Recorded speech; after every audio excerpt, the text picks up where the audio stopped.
फिर जब प्रभु को मालूम हुआ कि फरीसियों ने सुना है कि यीशु यूहन्ना से अधिक चेले बनाता और उन्हें बपतिस्मा देता है, यद्यपि यीशु स्वयं नहीं वरन उसके चेले बपतिस्मा देते थे, तब वह यहूदिया को छोड़कर फिर गलील को चला और उसको सामरिया से होकर जाना अवश्य था। इसलिए वह सुखार नामक सामरिया के एक नगर तक आया जो उस भूमि के पास है जिसे याकूब ने अपने पुत्र यूसुफ को दिया था, और याकूब का कुआं भी वहीं था। अतः यीशु मार्ग का थका हुआ उस कुएं पर यों ही बैठ गया।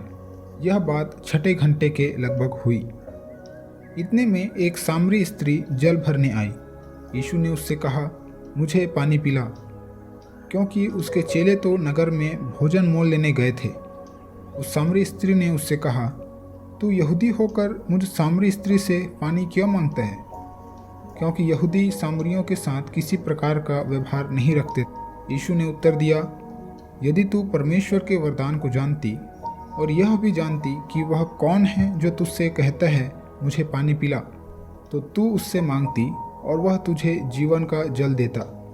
स्त्री ने उससे कहा, हे प्रभु, तेरे पास जल भरने को तो कुछ है भी नहीं और कुआं गहरा है, तो फिर वह जीवन का जल तेरे पास कहाँ से आया?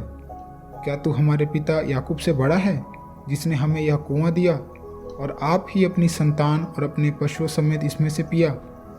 यीशु ने उसको उत्तर दिया, जो कोई यह जल पिएगा वह फिर प्यासा होगा, परंतु जो कोई उस जल में से पिएगा जो मैं उसे दूंगा वह फिर अनंत काल तक प्यासा न होगा, वरन जो जल मैं उसे दूंगा वह उसमें एक सोता बन जाएगा जो अनंत जीवन के लिए उमड़ता रहेगा। स्त्री ने उससे कहा, हे प्रभु, वह जल मुझे दे ताकि मैं प्यासी ना हूँ और न जल भरने को इतनी दूर आऊँ। यीशु ने उससे कहा, जा अपने पति को यहाँ बुला ला। स्त्री ने उत्तर दिया, मैं बिना पति की हूँ। यीशु ने उससे कहा, तू ठीक कहती है, मैं बिना पति की हूँ, क्योंकि तू 5 पति कर चुकी है और जिसके पास तू अब है वह भी तेरा पति नहीं। यह तूने सच ही कहा है। स्त्री ने उससे कहा, हे प्रभु, मुझे लगता है कि तू भविष्यद्वक्ता है। हमारे बाप दादों ने इसी पहाड़ पर आराधना की और तुम कहते हो कि वह जगह जहाँ आराधना करनी चाहिए यरूशलेम में है। यीशु ने उससे कहा, हे नारी, मेरी बात का विश्वास कर कि वह समय आता है कि तुम न तो इस पहाड़ पर पिता की आराधना करोगे न यरूशलेम में। तुम जिसे नहीं जानते उसकी आराधना करते हो और हम जिसे जानते हैं उसकी आराधना करते हैं, क्योंकि उद्धार यहूदियों में से है। परंतु वह समय आता है, वरन अब भी है, जिसमें सच्चे भक्त पिता की आराधना आत्मा और सच्चाई से करेंगे, क्योंकि पिता अपने लिए ऐसे ही आराधकों को ढूंढता है। परमेश्वर आत्मा है और अवश्य है कि उसकी आराधना करने वाले आत्मा और सच्चाई से आराधना करें। स्त्री ने उससे कहा, मैं जानती हूँ कि मसीह जो ख्रिस्त कहलाता है आने वाला है।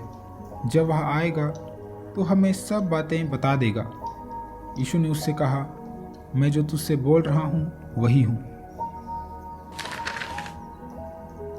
इतने में उसके चेले आ गए और अचंभा करने लगे कि वह स्त्री से बातें कर रहा है। तो अभी किसी ने न पूछा, तू क्या चाहता है या किस लिए उससे बातें करता है।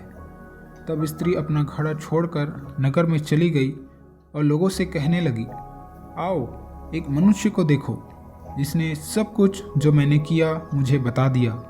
कहीं यही तो मसीह नहीं? अतः वे नगर से निकलकर उसके पास आने लगे। इस बीच उसके चेलों ने यीशु से यह विनती की, हे रब्बी, कुछ खा ले। परंतु उसने उनसे कहा, मेरे पास खाने के लिए ऐसा भोजन है जिसे तुम नहीं जानते। तब चेलों ने आपस में कहा, क्या कोई उसके लिए कुछ खाने को लाया है? यीशु ने उनसे कहा, मेरा भोजन यह है कि अपने भेजने वाले की इच्छा के अनुसार चलूं और उसका काम पूरा करूं। क्या तुम नहीं कहते, कटनी होने में अब भी 4 महीने पड़े हैं? देखो, मैं तुमसे कहता हूँ, अपनी आंखें उठाकर खेतों पर दृष्टि डालो कि वे कटनी के लिए पक चुके हैं। काटने वाला मजदूरी पाता और अनंत जीवन के लिए फल बटोरता है, ताकि बोने वाला और काटने वाला दोनों मिलकर आनंद करें। क्योंकि यहाँ पर यह कहावत ठीक बैठती है, बोने वाला और है और काटने वाला और। मैंने तुम्हें वह खेत काटने के लिए भेजा जिसमें तुमने परिश्रम नहीं किया, दूसरों ने परिश्रम किया और तुम उनके परिश्रम के फल में भागी हुए। उस नगर के बहुत से सामरियों ने उस स्त्री के कहने से यीशु पर विश्वास किया, क्योंकि उसने यह गवाही दी थी, उसने सब कुछ जो मैंने किया है मुझे बता दिया। इसलिए जब ये सामरी उसके पास आए तो उससे विनती करने लगे कि हमारे यहाँ रह। अतः वह वहाँ 2 दिन तक रहा। उसके वचन के कारण और भी बहुत से लोगों ने विश्वास किया और उस स्त्री से कहा, अब हम तेरे कहने ही से विश्वास नहीं करते, क्योंकि हमने आप ही सुन लिया और जानते हैं कि यही सचमुच में जगत का उद्धार करता है। फिर उन 2 दिनों के बाद वह वहाँ से निकलकर गलील को गया, क्योंकि यीशु ने आप ही साक्षी दी कि भविष्यद्वक्ता अपने देश में आदर नहीं पाता। जब वह गलील में आया तो गलीली आनंद के साथ उससे मिले, क्योंकि जितने काम उसने यरूशलेम में पर्व के समय किए थे उन्होंने उन सब को देखा था, क्योंकि वे भी पर्व में गए थे। तब वह फिर गलील के काना में आया, जहाँ उसने पानी को दाखरस बनाया था। वहाँ राजा का एक कर्मचारी था जिसका पुत्र कफरनहूम में बीमार था। वह यह सुनकर कि यीशु यहूदिया से गलील में आ गया है, उसके पास गया और उससे विनती करने लगा कि चलकर मेरे पुत्र को चंगा कर दे, क्योंकि वह मरने पर था। यीशु ने उससे कहा, जब तक तुम चिन्ह और अद्भुत काम न देखोगे तब तक कदापि विश्वास न करोगे। राजा के कर्मचारी ने उससे कहा, हे प्रभु, मेरे बालक की मृत्यु होने से पहले चल। यीशु ने उससे कहा, जा, तेरा पुत्र जीवित है। उस मनुष्य ने यीशु की कही हुई बात की प्रतीति की और चला गया।